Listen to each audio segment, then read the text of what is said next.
Tehran سمیت ایران کے مختلف شہروں میں ہزاروں افراد سڑکوں پر نکل آئے اور عوام نے اسلامی انقلاب کے رہبر مجتبی خامنہ سے وفاداری کے عزم کا اعادہ کیا۔ رپورٹس کے مطابق تہران، شیراز، تبریز، قم اور دیگر شہروں میں بڑے اجتماعات منعقد کیے گئے، جہاں شہریوں نے ایرانی پرچم اٹھا کر قومی یکجہتی کا اظہار کیا۔ مظاہرین نے نئے ایرانی رہبر کی حمایت میں نعرے لگائے اور ملکی خود مختاری استحکام کے لیے اتحاد برقرار رکھنے کے عزم کا اظہار کیا۔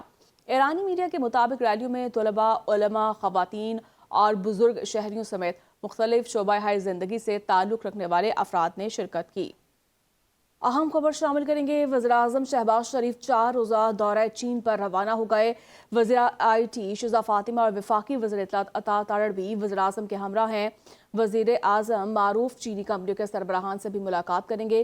شہباز شریف چینی صدر اور وزیر اعظم سے بھی ملاقات کریں گے۔ وزیر اعظم شہباز شریف 4 روزہ دورہ چین پر روانہ ہو گئے ہیں۔ وزیر آئی ٹی شہزاد فاطمہ اور وفاقی وزیر اطلاعات عطا تارڑ بھی ان کے ساتھ موجود ہیں۔ معروف چینی کمپنیوں کے سربراہان سے بھی ملاقات کریں گے۔ شہباز شریف چینی صدر اور وزیر اعظم سے بھی ملاقات کریں گے۔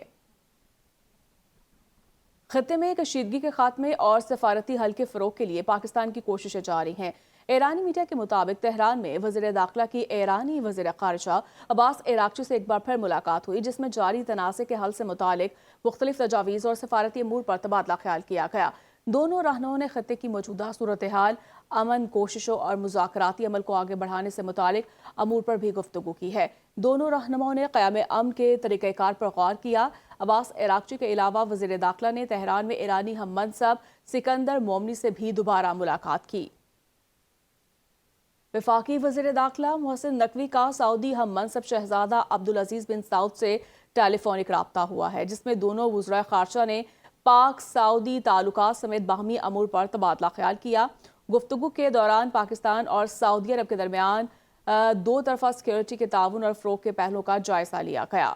وفاقی وزیر داخلہ محسن نقوی کا سعودی ہم منصب شہزادہ عبدالعزیز بن سعود سے ٹیلی فونک رابطہ ہوا ہے، جس میں دونوں وزراء خارجہ نے پاک سعودی تعلقات سمیت باہمی امور پر تبادلہ خیال کیا۔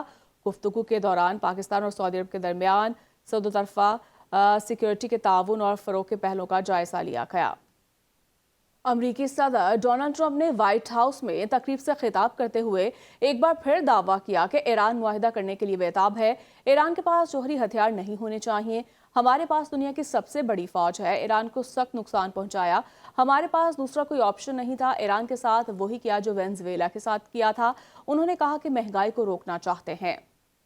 نیو یارک ریلی میں امریکی صدر ٹرمپ کے خلاف نعرے لگائے۔ ٹرمپ خطاب کے دوران اپنی زندگی کی کہانی بتا رہے تھے کہ اچانک زوردار آواز میں بعض لوگ چلائے اور کہا کہ ٹرمپ کو یہاں سے نکال باہر کرو۔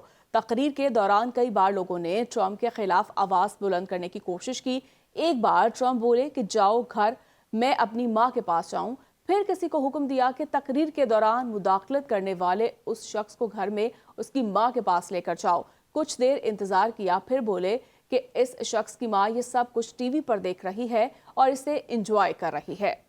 ایران اور امریکہ کے درمیان مذاکرات میں اہم پیش رفت۔ ایران نے مذاکراتی عمل کے لیے نئی سفارتی ٹیم کا اعلان کر دیا۔ پارلیمانی اسپیکر باقر کالیباف دوبارہ مذاکراتی ٹیم کے سربراہ مقرر۔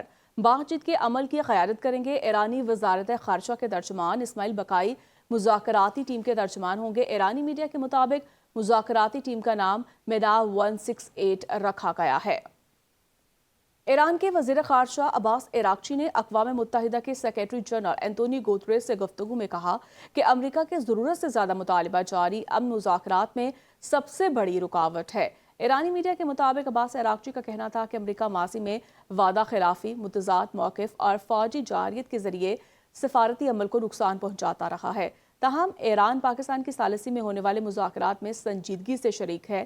ایرانی وزارت خارجہ کے مطابق اینٹونی گوتریس نے کسی بھی ملک کی خود مختاری کے خلاف طاقت کے استعمال کو مسترد کرتے ہوئے خطے میں استحکام کے لیے سفارتی عمل جاری رکھنے پر زور دیا۔ تہران سمیت ایران کے مختلف شہروں میں ہزاروں افراد سڑکوں پر نکل آئے اور عوام نے اسلامی انقلاب کے رہبر مجتبی خامنہ سے وفاداری کے عزم کا اعادہ کیا۔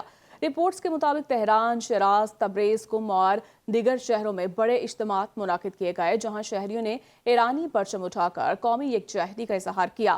مظاہرین نے نئے ایرانی رہبر کی حمایت میں نعرے لگائے اور ملکی خود مختاری استحکام کے لیے اتحاد برقرار رکھنے کے عزم کا اظہار کیا۔